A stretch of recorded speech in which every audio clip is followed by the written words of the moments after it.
नमस्कार दोस्तों, national current affair में आपका स्वागत है।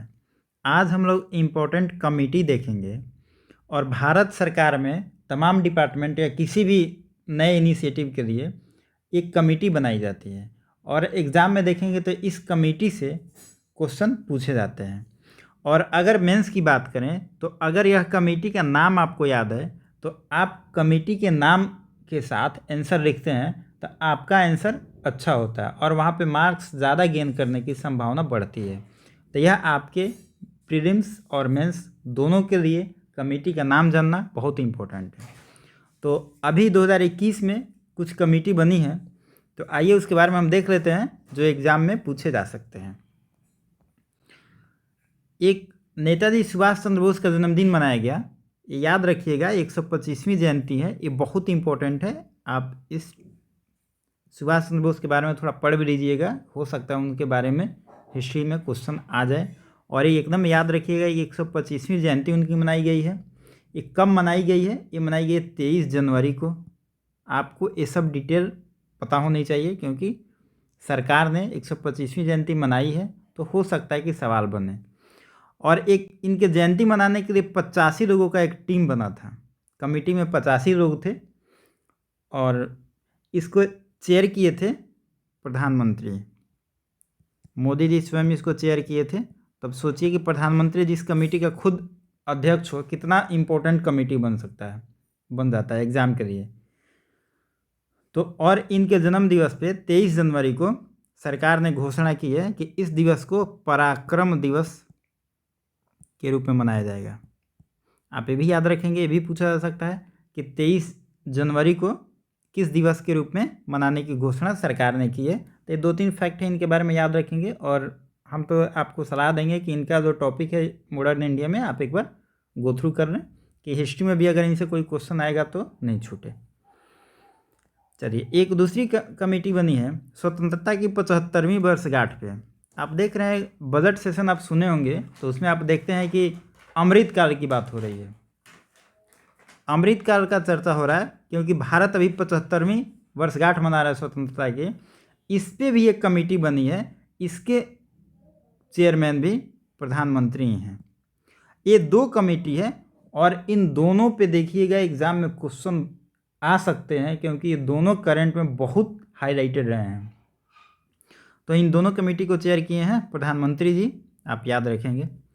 और देखिए कमेटी का जो क्वेश्चन होता है उस पर सीधे पूछा जाता है कि यह कमेटी किस चीज़ से रिलेटेड है और इसके अध्यक्ष कौन है। बस इस पे 2 ही क्वेश्चन आते हैं, तो ज़्यादा इसमें डिटेल में पढ़ने की ज़रूरत नहीं है। एक कमेटी बना लद्दाख की भाषा, संस्कृति और भूमि के संरक्षण हेतु, मतलब लद्दाख की कल्चर को संरक्षित करने के लिए। और देखिए अभी कुछ दिनों में लद्दाख पे और जम्मू कश्मीर पे सरकार का बहुत ज़्यादा ध्यान है, तो वहाँ पे बहुत सारे इनिशिएटिव भी नए नए लिए जा रहे हैं। तो यहाँ पे जो भी कुछ नया होता है तो उसको हम एक बार नज़र में डाल लेंगे, एग्ज़ाम में पूछे जा सकते हैं। तो लद्दाख की भाषा, संस्कृति और भूमि के संरक्षण हेतु जो कमेटी बनी है, ये है जी किशन रेड्डी जी हैं। जी किशन रेड्डी ने इसको चेयर किया है। आप सिर्फ नाम याद करें, लद्दाख से रिलेटेड है जी किशन रेड्डी, ठीक है। अगला देख लेते हैं पराली जलाने पर रोक संबंधी कमेटी। देखिए हमने बिहार करंट जब पढ़ा था तो हमने देखा था कि कैमूर जिला का एक स्पेसिफिक जो मतलब प्रक्रिया थी पराली जलाने को रोकने के लिए, उसको पूरे भारत में लागू करने के लिए एक प्रावधान आया था। तो पराली पर एक कमेटी बनी है, इसको चेयर कौन करें? मदन बी लोकुर, यही है मदन बी लोकुर, बहुत फेमस पर्सनालिटी है। तो आप इनको याद रखेंगे। पराली जलाने पर रोक से संबंधित कमेटी कौन बनाया है? मदन बी लोकुर। और पराली वाला जो टॉपिक है मेन से बड़ा इंपॉर्टेंट हो जाता है और बहुत आर्टिकल भी हमेशा आते रहता है। एक कमेटी बना कोविड-19 वैक्सीन हेतु। देखिए यह है कोविड-19 वैक्सीन हेतु गठित अधिकार पैनल की अध्यक्षता कौन किया है? कोविड पे अब ऐप के बारे में पूछा जा सकता है, नहीं तो उस पर जो कमेटी बनी है यही क्वेश्चन पूछा जाएगा। तो आप इसे याद रखेंगे, इसको RS शर्मा जी ने चेयर किया है। ये पहले ट्राई के चीफ थे, अब इन्होंने कोविड-19 पे जो कमेटी बनी है उसको चेयर किया है। अगला देख लेते हैं। देखिए, चाइना का बहुत इन्वेस्टमेंट भारत आता है, तो उस पर एक कमेटी बनी है। चाइना का इन्वेस्टमेंट आता है तो उस पर मतलब क्या उस पर प्रक्रिया सरकार अपनाए, इस पर एक कमेटी बनी है। इसको चेयर किए हैं अजय भल्ला जी। ये होम सेक्रेटरी रहे हैं। अब इन्होंने इस कमेटी को चेयर किया भारत आने वाले चीनी निवेश के लिए जो कमेटी बनी है उसको। ये बहुत इंपॉर्टेंट है, आप इसको याद रखेंगे। एक बना है मानव अधिकारों पर कोविड-19 प्रभाव के अध्ययन हेतु समिति।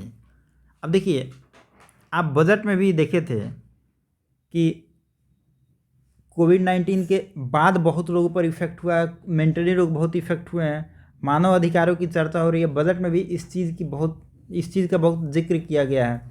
तो उसी पे एक कमेटी बनी है, उस कमेटी को चेयर किए हैं डॉक्टर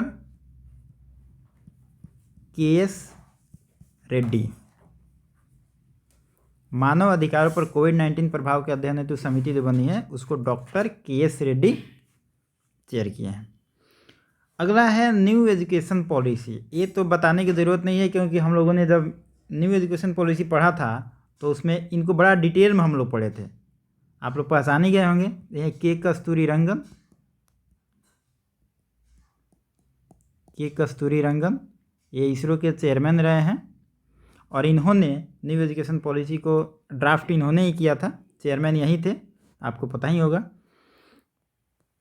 एक बना है सरकारी आंकड़ों में राजनीतिक हस्तक्षेप के लिए कमेटी। देखिए, अभी जितने आंकड़े कुछ दिन से आ रहे हैं गवर्नमेंट के, उस पर जब भी आंकड़ा आता है तो डिबेट हो जाता है। कुछ लोग कहता है सही है, कुछ लोग कहता है गलत है।